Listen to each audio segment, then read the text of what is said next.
to Tech Talk with AFO. A round of applause for our special guest today. I don't want to even mention her name yet, but let's give her a round of applause. My special guest today, she's amazing. She's extraordinary. She has done wonders in the tech space. Okay. Her name, which everybody knows already, is Omotola Omotayo. I mean, let me understand the sense in Omo and Omo. Okay, maybe because my parents like children and they understand that if you have a child, you have everything you need in the world. Joy, and everything. I see. All right. I just got to know that I have another Modakeke on the session. I mean, I'm sure Shola would be very happy to hear this. I was with Shola this weekend. We were together in one of our mutual friends' house for the Ilea celebration. You'll be shocked to see that Shola of Vesti is also another guy, another good butcher. Shola helped with the killing of this like close to 5 rams to celebrate the Eid al-Kabir. And one would even think Shola is a Muslim, which is not. But guess what? The way it is for us in Southwest Nigeria, it doesn't matter who you are or what religion you practice. We wine and dine together. You know, so that was your Shola, who you probably also know. So, Omotola, I want to introduce you to you. I want to introduce Omotola to Omotola. Are you ready? Okay, let me start by sharing my screen and see if you are familiar with this Omotola that I'm about to introduce you to.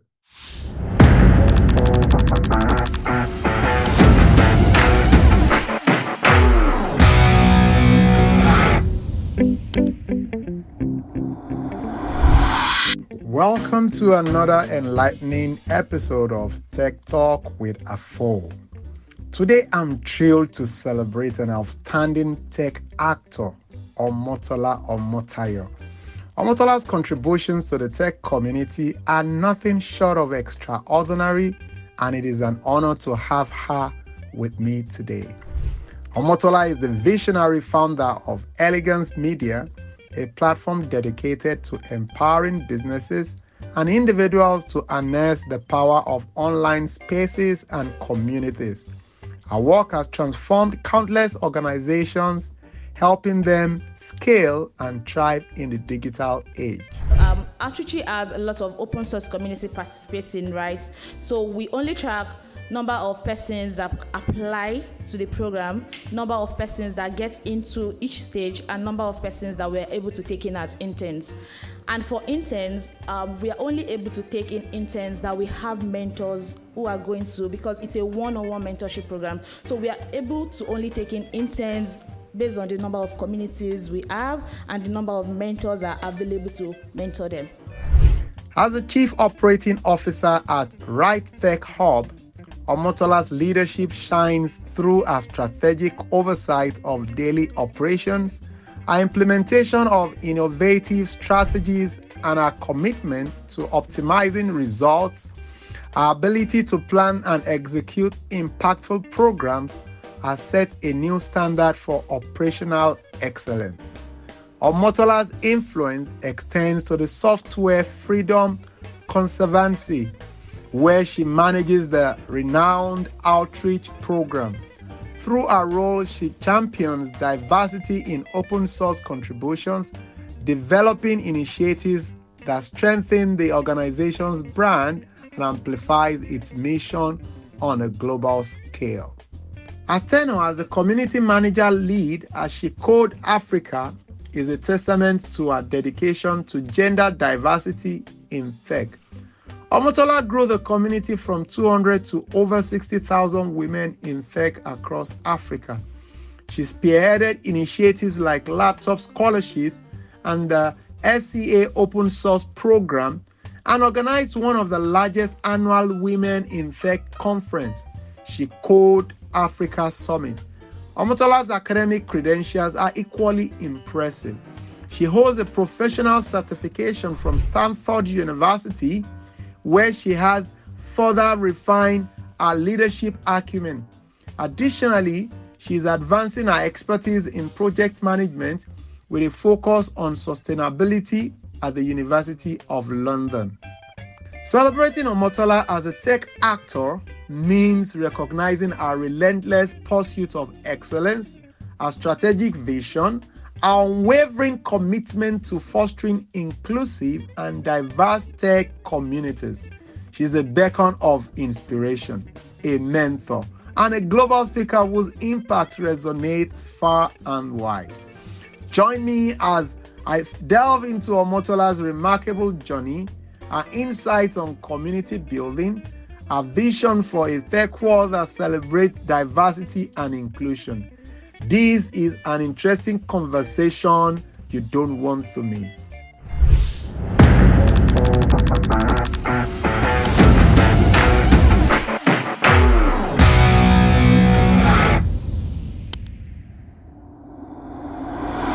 Hey, Tola, we have three things in common. Before we talk about the three things we have in common, right? I want Tola to walk us through Tola. Who is Omotola?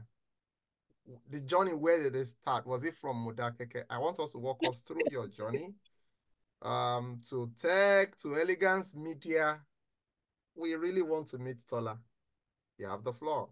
You did an awesome job introducing Omotola to Omotola. See me smiling all through. So thank you so much for putting that together.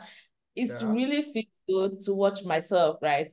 Myself being presented to myself. Okay. Yes, I'm Omotola Eunice Omotayo. You can just call me Omotola. I'm from Modakeke, Ile-Ife in Osun State. Yes, I grew up in Modakeke. I schooled in Modakeke, and I finished my SSC there. And I left Modakeke, I think that was 2010. I used to say, I've been through all the 4 walls of education you can imagine in Nigeria. I mean, from NCE to OND, that's the ordinary national diploma, to the university. Unfortunately, because there was no, the financial part of it was not sufficiently there, I could not finish my NCE, I could not finish my OND as well, but gracefully, I was able to complete my BSc in computer science from the Great University of Ilorin. I had to go through that so that people will know that Omotola that is speaking today is not the Omotola that everybody knows now. She started from somewhere. That's what I'm trying to say. Okay, so I graduated as a computer science student, but this computer science student that is not interested in coding. Yes, I can code, but I just don't want to sit down, do something. I want to interact with people. I'm more of a people person. I want to interact with you, build relationship with you, talk with you to see how we can impact and do things together. So that was where the interest of talking to people, interacting with people started. So I did a course in digital marketing. So I started my career, aside being a computer science student, I started my career as a digital marketer. So even right from school, I was already into it. I was already managing platforms for people, people's businesses on social media platforms. I was talking to other people about your business, what you do, and stuff like that. So after graduation, I started volunteering with a lot of organizations. I had to include that. And yes, that was just how my career started. And because of this interest, because of this passion, yes, I'm volunteering, I'm working full-time with this passion. I wanted to do more, from the aspect of myself. And that was where Elegance Missions to benefit from the power of online presence. I started Elegance Media to help not just organizations this time around, not just businesses, but also individuals. There are a lot of people that are doing amazing jobs, but they will give the excuse. I say excuse because everybody can learn, right? They just don't have enough time to actually put themselves out there. So we also help individuals to enjoy the power, the benefits that stands on putting yourself out there. And not just that, the most interesting part of Elegance Media is also that we train people. We train individuals that are interested in, learning these skills also. And this is something I, as an individual, have been doing on my own. And when I started Elegance Media, I'm like, okay, this is the best platform to do this. on a more global stand. So yeah, so that was how it all started, my career at Elegance Media and so on. So I'll hold your thought, right? Because we still have a lot to cover, right? These days it seems people of this generation have more hours to themselves. You guys have more than 24 hours, right? Because going through your profile again, like what you've achieved in how many years that you've been around for, right? People that have been around for, tens of years, 50, 30, 50, 60, 70 years, they've not even achieved like a fraction of what you've achieved.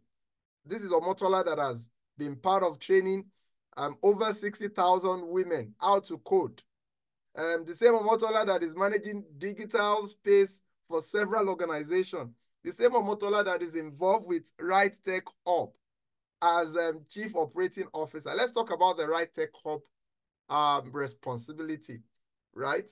From what you've explained, I want to believe you started out as a digital marketer, meaning working for yourself was your experience, not that you work in any organization before, right? So, if your experience has always been about driving everything about Omotola, Chief Operating Officer, how did you do that? Share that experience with us. Okay, so yes, I mentioned my experience as being like improving myself. But remember when I was stating that, I also mentioned that improving myself, but also helping others, helping organizations. So I master the act of, helping people, interacting with people. So let's talk about Right Tech Hub.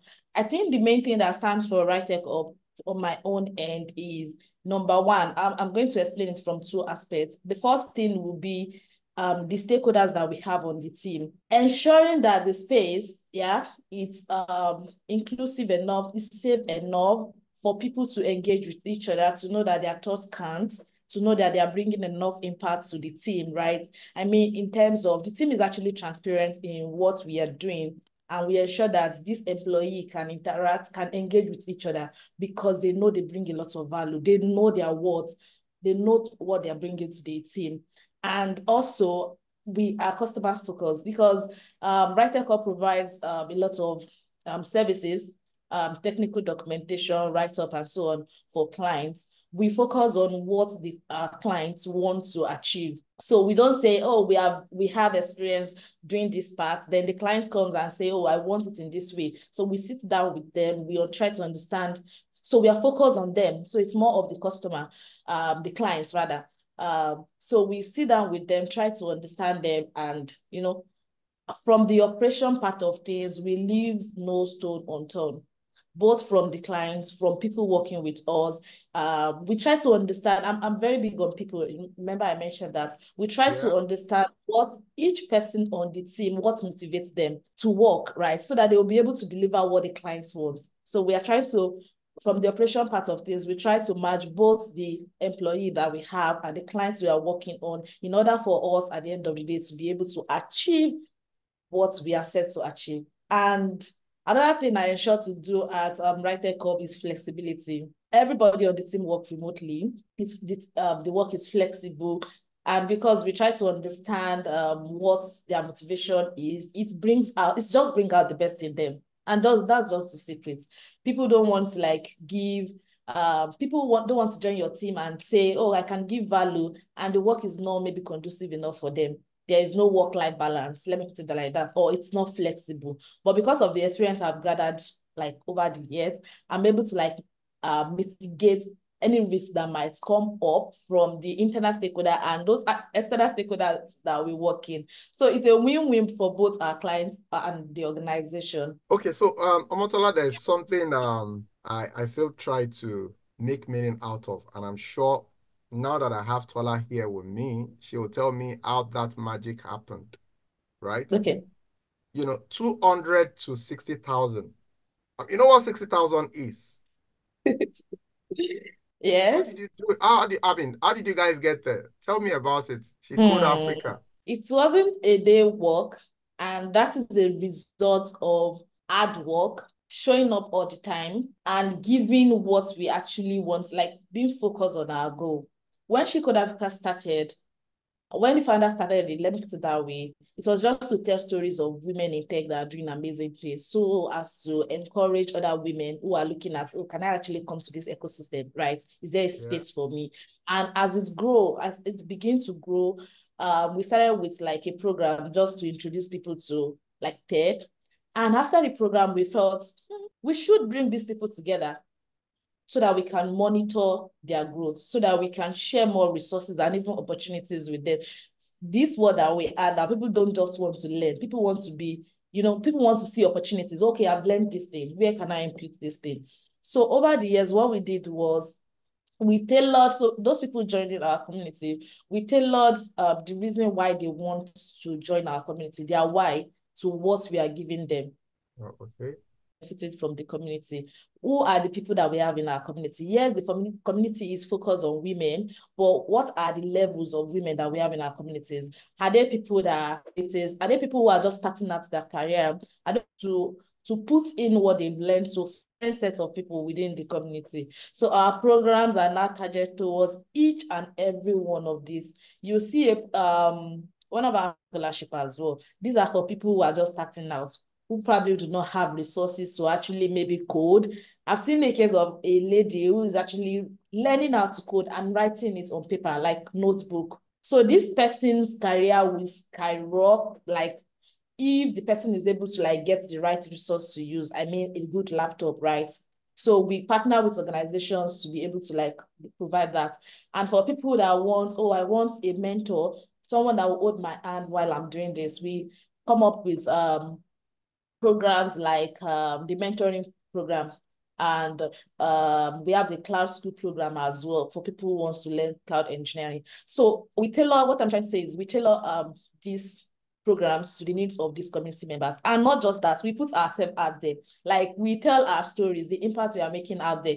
And now I think Shekod Africa is in a phase where the impact rather is speaking for itself. Like people would say, oh, you need to join this community to network with women in tech as well. There's a course going on, there's scholarship opportunity, a lot of things. People begin to tell the story of what the community is doing. And that is just how the community started, from 200 to amazingly over 60,000 like women in tech across Africa. It's really something fulfilling. Wow. That's really remarkable, and I'm happy to hear the effort and what you guys have been able to achieve. Right. It will shock you to know that with what people like you are doing and so many other effort around promoting technology in Nigeria, there was a recent UNICEF report. Tola, you won't believe this. 93% of Nigerian youths between the ages of 12 and 25 don't have access to IT. They don't even have any IT education. 93%. UNICEF report, not AFO's report. Right? You look at what what you're doing. So many tech focus projects, initiative, and with all of that, we're still talking about 93% without IT education in Nigeria. UNICEF report. I can share the source with you. I mean, isn't that disappointing? It is. It is actually. And that simply says that we have a lot of work to do. A lot of work to do. Seriously. I said we have quite a number of things in common, right? Let me start with the one you just mentioned. Part of what you've been involved with is empowering people with laptops, right? I'm doing a bit of that myself. Awesome. As a matter of fact, that is kind of connected to my own background, right? I'm in tech because I got empowered by someone with a fairly used laptop. You understand? And that fairly used laptop came from US. And I mean, I would, from what I found out, millions of laptops are just lying somewhere, used laptop that needs a new user, right? So just imagine if I can facilitate getting all these laptops across Africa, how many youths that will be liberated. what is being referred to as end of life in North America, Western world, is the beginning of life for us. I mean, it's not, there's nothing to be shameful about, right? I mean, we really want to empower as many people as we can, you know. So, I mean, that laptop aspect of what you're doing is one of the things I said we have in common. So, you've talked about your different outreach program you've been involved with, but I'm still interested in this one you call software freedom conservancy. I mean, that word is kind of conservancy. See, you this English students sometimes your use of word. Let's talk about that. What does it entail? Okay, so SFC, that's Software Freedom Conservancy, is actually a non-profit organization. It's a big body that's focused on free open source projects. So SFC is actually, I mentioned that SFC is a big body, right? And they have a lot of projects. So the outreach project is actually one of their main projects. Let me put it that way. Excuse me. The outreach project is actually like one of their projects. So before I go into outreach, SFC is actually advocating for free and open source software, ensuring that ensuring that open projects that are open and free are actually accessible to everyone, right? And so outreach being a project of this big organization actually is focused on diversity in tech, but for open source, right? So what we do is the program is for everyone from across the world, and we map out, we allow free open source projects to like sign up to be part of our program, and we put out application for marginalized population, people who in tech now, in tech, they feel marginalized, right, to apply to the program. People on the north, let me give an example. Say Omotola is a mom in tech in Nigeria, and I am, say, 37 years. It's actually difficult for me, especially, let me add something to Omotola. Omotola did not study, Omotola studied fine arts, right? Oh. So it's really hard for me in Nigeria to get a tech job because number one, I do not have a tech certification. Number two, I have 2 kids I have to take care of. And number three, because I am of a certain age. So in Nigeria, I am considered to be marginalized because I don't have the, because of what Nigeria have set for me. So in the country I'm living in, I am actually marginalized in tech. So those are the target audience that Asuchi is looking at for, not just Nigeria, all over the world. So if you feel in one way or the other, you can classify yourself as someone who is being marginalized, you are welcome to the program. So this, you are going to, the program has 3 stages. The initial application stage where you're going to prove you are marginalized. The contribution stage where you are going to select any project that actually resonates best with you. Omotola is a community manager, loves talking to people. I can go for a project that needs someone to manage their engagements, community engagements. So you are going to pick, not because of what you studied in school, no, but you're going to pick a project that resonates so much with you. We have some past applicants that probably studied medicine, like they're doctors. Some people studied microbiology. They go for projects that are in that field. So it has to be something that resonates with you. You pick the project, and we pay our interns 7,000 USD for the period of the internship. And they are being mapped with like a mentor. So the mentor holds their hands while they are learning. Yes, it's a learning phase for them, while they are learning and contributing to open source. So it's 2-in-1 thing. You are learning, right? And you are also contributing to a project, a big project. I mean, something that after your internship, you can add to your portfolio and say, I was part of, let's use the example, Wikimedia. if I had Wikimedia to my TV, it's going to go a long way. When I'm meeting with my next employer, I can proudly mention that this big project contributing to this, I was part of this, I did this and did that. You understand? It also qualifies as an employment experience for people. So I can proudly say, oh, for the period of 3 months, I was contributing or working on this project. True. So that is what Outreach is doing in general, improving diversity in the aspect of tech, improving diversity in tech, improving and supporting diversity in tech. Wow. So, many women and underrepresented groups, which is what you just spoke to, obviously will look up to you as a role model. Wow, Omotola this, Omotola that, right? And they obviously would want to, tap into your wealth of knowledge. What advice would you give to them, especially those that are aspiring to enter and succeed in the tech industry? I don't want to call it a myth. Everybody now believes that if you want to be successful, it has to be something in tech. So the same way you are responding to that question, I also would want you to look at it from the standpoint of how do you see the future of tech evolving in terms of diversity and inclusion? I can see that you are big in, women-related initiatives. Okay, thank you.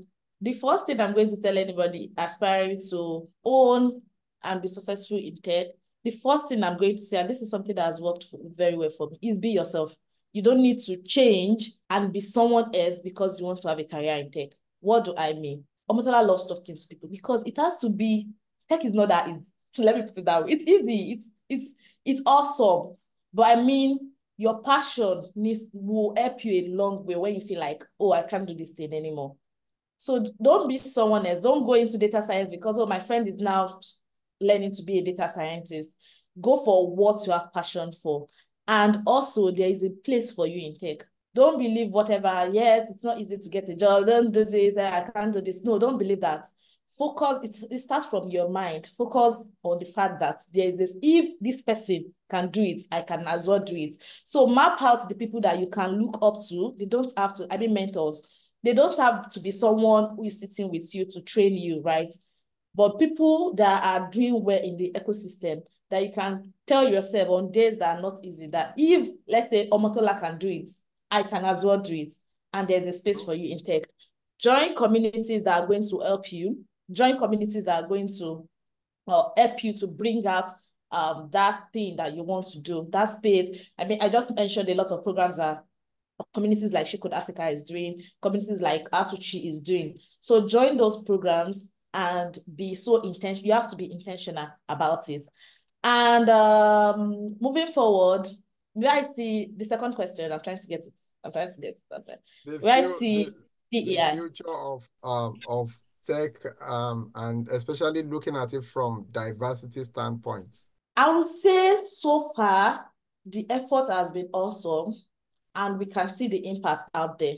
Yes, there's still a lot of things to do. You stated something about a report the other time, and I can't just agree less. Yes, it is that way. I think a lot of organizations, government sectors, businesses need to stand up and create like grassroots awareness. Yes, some people are aware that there is a space for them in tech. Oh, tech is the new big oil.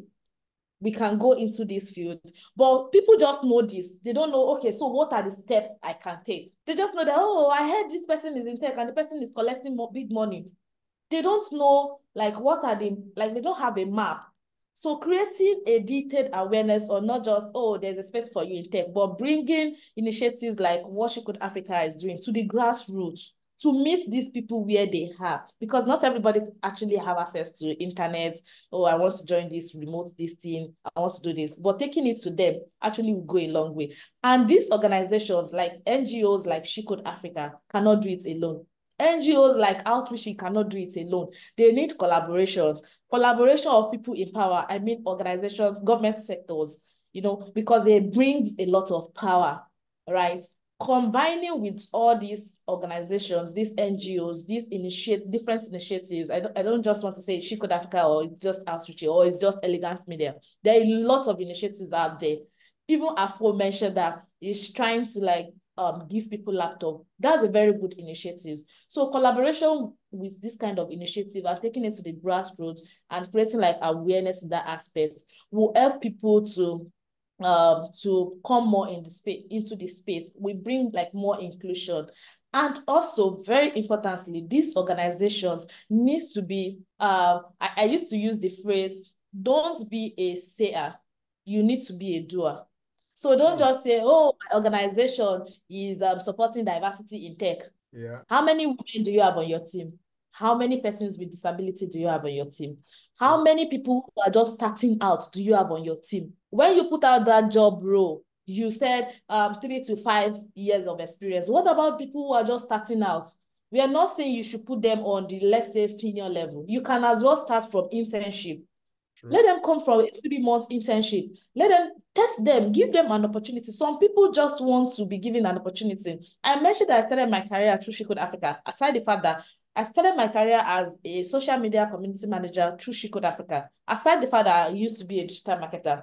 But if I was not given that opportunity to volunteer, yes, I would do well in the space of digital marketing, but my career might not move at the speed at which it is right now if I wasn't given that opportunity. A lot of folks have resources. They are, bundle the candle nights just to like watch that YouTube video, know how to code, but they just need that big break opportunity. And that is what one of the challenge, just to answer the other question as well, one of the challenge that organizations, initiatives like She Could Africans are facing, because they have trained people.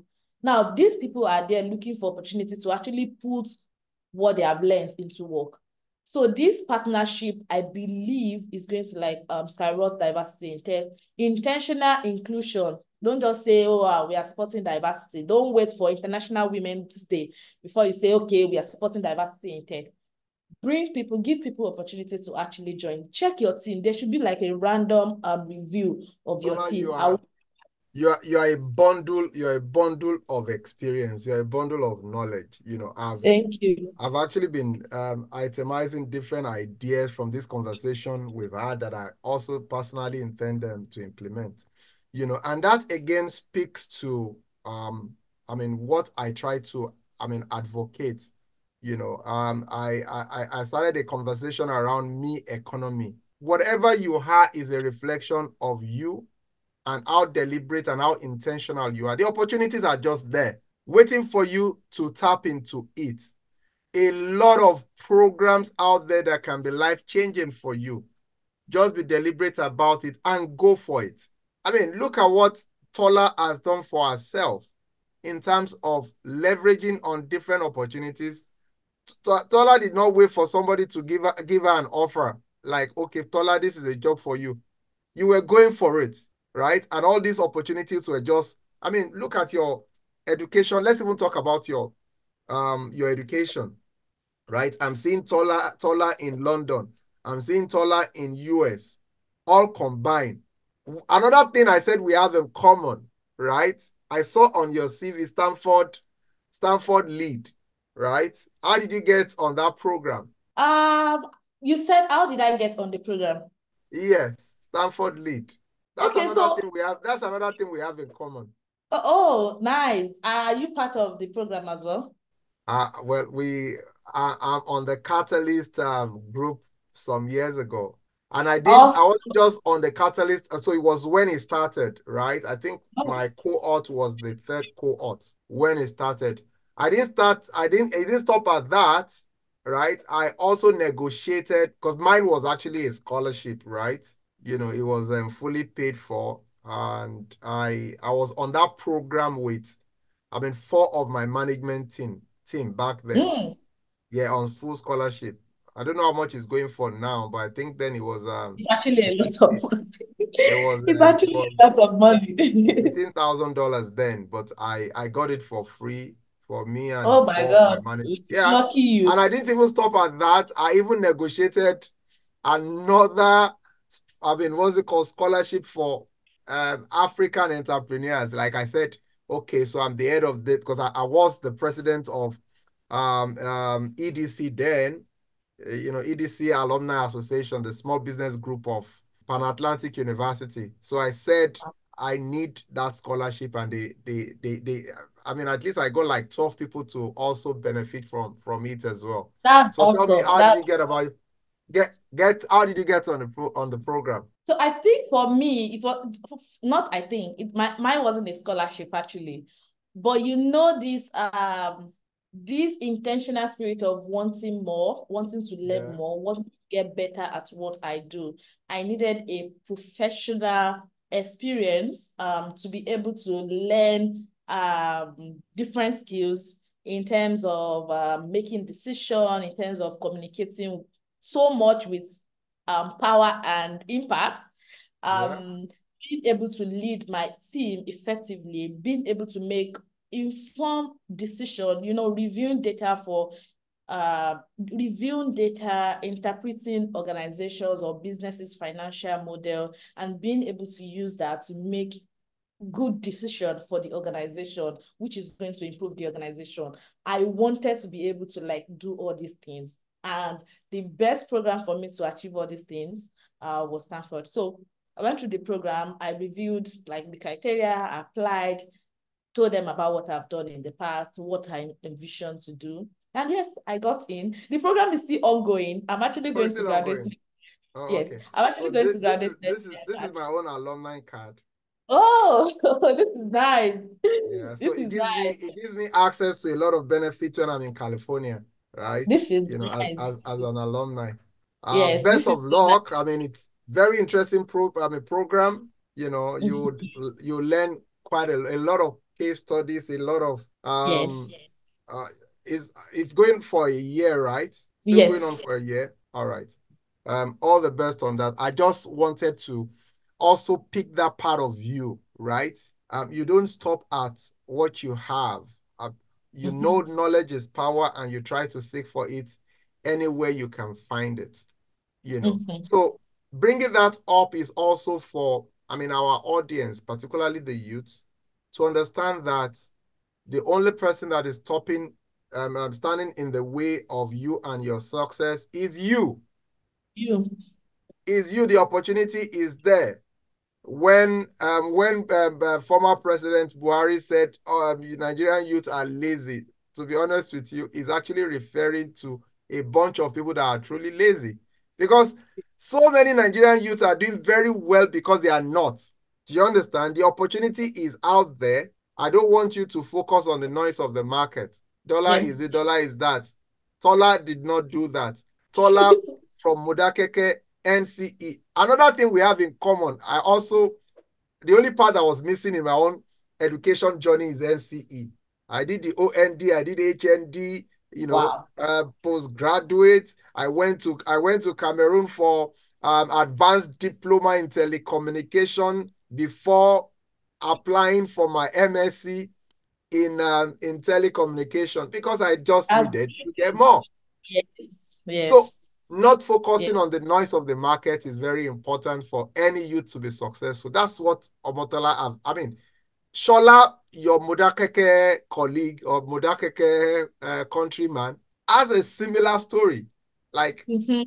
always, I mean, striving, giving all the energy to get the best out of you. And that's the only, I mean, ask any successful people. I remember Mm-hmm. my one conversation I had with Tony Elumelu, right? It is still about this mere. Can you just focus on yourself and make things Yes. happen?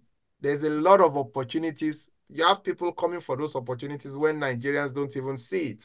So, Maybe I should also add that yeah. people need to know that they, okay, people shouldn't get comfortable in their comfort zone where they are.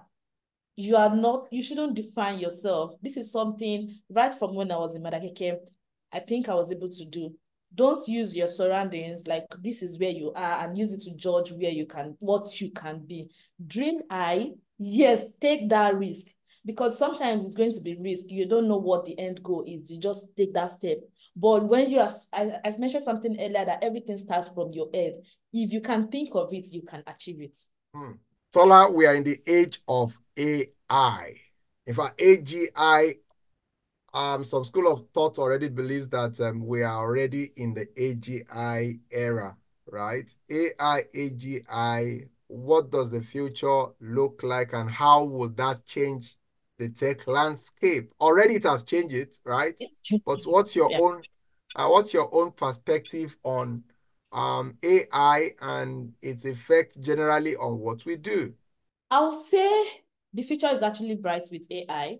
I'll start with the fact that in as much as everybody is trying to tailor towards AI, making use of AI, we should not neglect the human touch as well. So not because AI can do this for you, you don't want to put like your own personal like input into it. AI is actually very easy for, let me start with people that are learning. It's easy for them. And people that are building, yeah, it's easy for them as well because it helps them to improve, let's say, diversity. I'm going to use that. Improve diversity. Let's use, for example, this app called Canva. With the AI implementation or addition of AI to the platform now, a lot of folks can actually use it. People with disabilities can use it. Like it becomes easier. For example, say you are preparing your, let's say, assessment, you need to submit, you've drafted it. With the use of AI, you can enhance it. Yeah. So as a community manager on my own, I use AI in the terms of collecting data. And this data, like it's easier for me. It's way easier for me because I can be able to like collect data from this different perspective. How are my community members doing? How are they engaging? Where are they from? You know, and all these data in my field of work makes it easier for me to actually tailor my initiatives to what my members actually are going to enjoy. And not just that, I'm going to have better understanding of what I'm doing as a person and makes my work easier. Let me put it that way. So I think with AI, I'm going to say the future is actually going to be more diverse, more inclusive, but we should note that we should not forget the touch of like human while we are trying to evolve with what AI is bringing to us. But the future with AI is going to be interesting and easier. Oh, okay. That is good to know. Coming from, I mean, because quite a number of people have they've seriously been fearful of AI, that AI is going to take my job. A lot of people will lose their job. Or for people like Omotola, they see the opportunity, right? They see um, the value AI will add to what they are doing, how better is going to make their best. That makes a lot of sense. Tola, something that worked for you, again, from your profile is mentorship and networking, right? Yes. I really want you to speak to this. What role do they, I mean, networking and mentorship, what role has, it played on how how it has influenced your journey? I really want to share some tips on how to effectively advocate for and implement diversity and inclusion initiative in the tech organization. I'm looking at it from mentoring and networking standpoint. Okay, networking and mentorship. Let me start with alone. If we are working alone, we work very slow. Yes, you might think it's perfect, but you work slow. But if we are working with like other people, you work faster and more easier because it's going to be more defined. For me, uh, even though unfortunately starting as my career, I do not have a mentor, but along the way, when I started having someone to look up to, the journey becomes it's easier because they will share opportunities with me, recommend me for opportunities, and so on and so forth. And the fact that they are doing well on their own makes me believe that I can do it, my mind. And another very important thing is the benefits of networking. Oh my God, the benefits of networking is not something I can mention fully on this call. It's a whole lot. It helps you to even like have accountability partner, collaboration partner. You might meet your employer to be your best friend. I mean a whole lot. As a community manager, I've been opportune to like attend so many events, network with so many people, even from the like different aspects of the ecosystem. that we've like had conversations about initiatives. We work together to implement initiatives and to execute a lot of things, a lot of projects, which in a way has helped my career as a person. So networking is really awesome, even on days when, let me put it this way, on days when you don't feel like going, that network is going to be the one to remind you of how far you have come, where you are going, and how you can do it. People look at things from different perspectives, and with the help of network, it becomes easier for you, because having different perspective on what you're working on actually is a good way to go. And for organizations to ensure DEI in whatever project or their community or what they are doing, the first thing is just to be intentional. I mentioned it earlier. You have to do it. You have to be a doer, right? You have to be intentional about being inclusive and being diverse. Say on your team, on your project, the kind of design you put out, your website, your projects, your engagements, your campaigns, in everything your organization stands for, intentionally review that, are you inclusive? In everything your organization stands for, you need to intentionally review it. But if you think you are not, and there are some loopholes, partner with organizations that are doing it. I can say, for example, She Code Africa, for example, can partner with maybe organizations that are focused on the people with disabilities. It's easier for She Code Africa that way to be able to meet their goals when it comes to DEI. They can partner with organizations that focus on moms in tech. Okay, these communities actually have moms, people who are married, people who have children, people who are doing well business-wise. So that way they can merge together and to do awesome impact. Yeah. So I hope I've been able to answer your question. No, you have. Tola, I have two more things for you before we bring this interesting conversation to an end, right? I mean, time is really going very fast. I wish we have more time. Okay. So the first one, the second one is putting you on spot, right? You don't even know this is coming. I'm putting you on spot. So be ready for it. All the millions you've been making, you should be ready to spend it on this task. But the question I'm going to ask you now, right, it has to do with you as a woman, right? Work-life balance, relationship. How do you balance, like, looking at everything you've talked about? She Code Africa, elegance, these, community management. How do you balance this? Speak from a woman's standpoint. The first thing is passion. Omotola as an individual does what she's passionate about. I feel fulfilled doing what I'm passionate about. And the second most important thing is time management. I prioritize a lot, and it helps me with my time management. So being able to, like, there was a challenge I had when I joined my current role because of the workaholic in me. I was finding it difficult to navigate, like, balancing life and work. I tend to like work more and sometimes neglect things, which is, I had to like call myself back. And that is the power of having a mentor. I have to like go through people that have gone through this experience before me, and they helped me out. So prioritizing what you have to do and managing my time very well has actually helped me a lot. Then I'm very big on delivering getting the job done. I want to deliver this thing, and I want to deliver it well. So it also helped me, not just in my career, but other aspects of my life. And another very big thing is being a team player. Anywhere you find yourself, aside the fact that you are doing something you're passionate about, aside the fact that you're prioritizing, you want to do what you're supposed to do at the right time, you need to be a team player.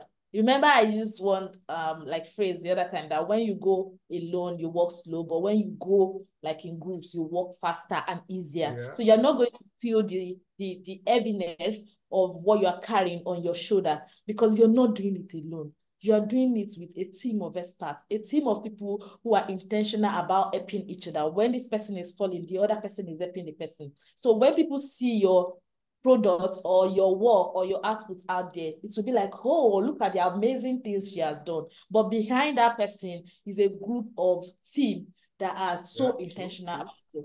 Yeah, so Tola, because I want to go faster was why I started this last task you're about to perform. right? Okay. It's a new segment, and you'll be the first person that will be participating in this. Are you familiar with Monopoly? Yes, the Monopoly game. as a game, right? There's on the Monopoly board, there's a part that is called chance, and the other one is called community chest, right? So, Yes. okay, so there's this part that is called community chest. So on Tech Talk with AFO, I also have AFO's chest. Remember, this is what the community chest looks like in Monopoly, this chest. Now, Tola, whatever I bring out of this, it's an obligation you must fulfill.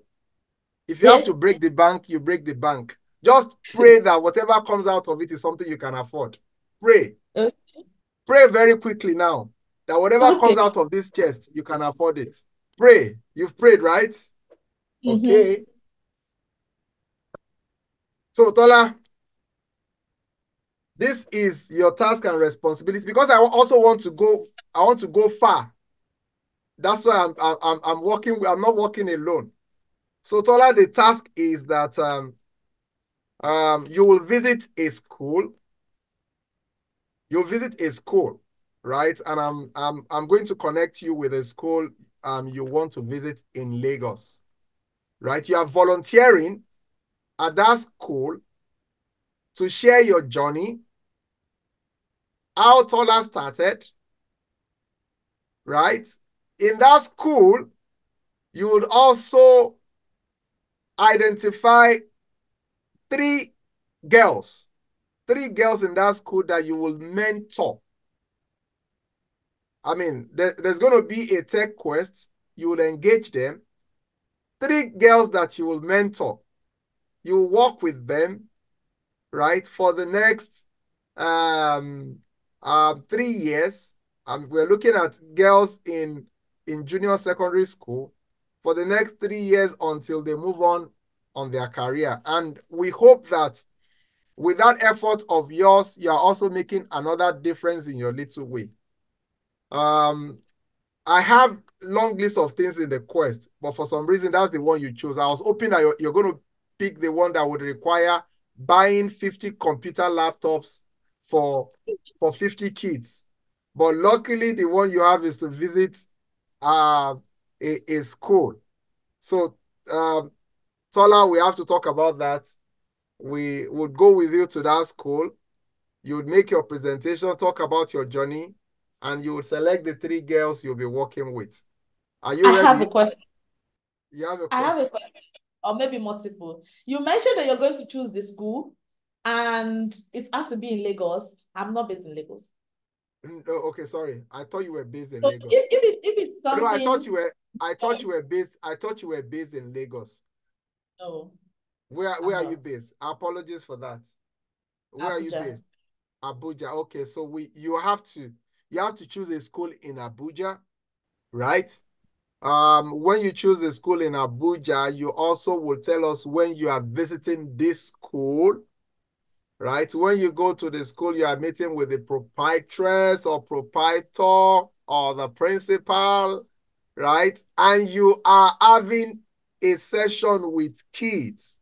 And primarily, you want to tell them, open their eyes to the opportunity in tech. You have to prepare a presentation. Open their eyes to the opportunity in tech with examples of successful people in tech. It has to be recorded. We have to see you do it, right? I'll share a similar one that I did. I'll share with you quite a number. I'll send it to you, what we did, how we addressed the kids, and how how interesting the conversation was. And at the end of the session, you will pick three kids, right, that you will mentor. You also can also have like what we call tech quest, ask some question and be ready to give out something as a motivation to the school. The session must be recorded. Tola must do it. And you have to share it as your tech quest to a community. You are a community manager, so this shouldn't be Of course. a It's big an task interesting, for you. task, an interesting initiative. I think I Yes, love it. you do. You know the one I wish you picked. There's one I have there that is called Pimp My Tech Lab. If that was the one you picked, you would find a school that doesn't have a tech lab, and you would equip the school with minimum of 20 computer sets with the generators, you'll get there. Anyways, it has been an interesting conversation with you. I'm going to be in Abuja. When I'm coming to Abuja, I'll let you know. We can do lunch, dinner, or something together. Nice talking to you, Tola. It's really been an amazing, an interesting conversation. Keep doing what you're doing. I'm super impressed with your achievements. You know, I wish we can have 1,001 more of people like you doing exactly the same thing. Just 1,001 multiplied by 60,000 kids, women. You see how much would have covered? A lot, yeah. A lot. All right. Enjoy the rest of your day. Nice talking to you.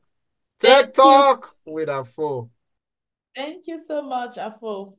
Thank you so much for having me, and thanks to your team. And yes, we'll communicate about the initiatives that I have to do. Yeah, thank you so much. It has to be recorded. We have to follow up with you because we need to put it out that Tola has fulfilled our obligation. Thank you, Tola. Thank you so much, AFO. Enjoy the rest of your day. Thanks for having me. Bye. Bye.